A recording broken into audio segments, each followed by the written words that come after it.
নমস্কার, আরেকটি নতুন ভিডিওতে আপনাদের স্বাগত জানাই। কণ্ঠে আমি বর্ষালী। আজ মায়ের হাতের রান্নায় দুপুরের মেনুতে শুরুতেই আমার প্রিয় গরম ভাতে ঘি আর সাথে এক বিশেষ প্রক্রিয়ায় করা ডিম ভাজা।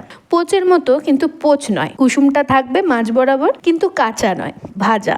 ঘি ভাতে এরকম ডিম ভাজা কার কার খেতে ভালো লাগে আমায় কমেন্ট করে জানাবেন। কিন্তু একতলা মুখে গেলেই আহা, অমৃত।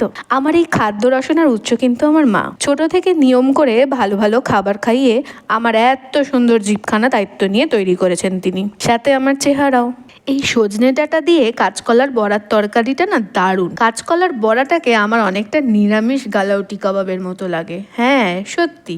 আপনারা এই গরমে কি খাচ্ছেন দুপুরে আমাকে কমেন্ট করে জানাবেন। কিন্তু আমার এরকম চটকে পাকিয়ে দলা করে খেতে দারুণ লাগে, না চটকালে যেন স্বাদই পাই না খাবারের। আমার মা এই চটকানো দেখে খালি পাশ থেকে বলে, ইস এত চটকাস না। আপনারা কি চটকিয়ে খান এইভাবে?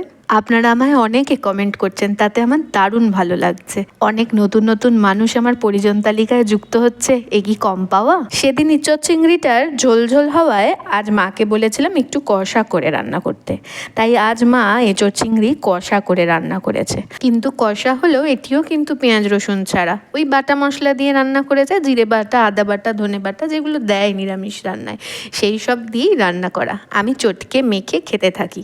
আর আপনারা কিন্তু ইউটিউব থেকে দেখলে আমায় সাবস্ক্রাইব করে দেবেন, আর ফেসবুক থেকে দেখলে আমাকে ফলো করে দেবেন। আর শেষ পাতে টক দই, বাতাসা আর খাচ্ছি না। আপনারা সুস্থ থাকবেন, ভালো থাকবেন, গপ্প হবে পরের ভিডিওতে। টাটা।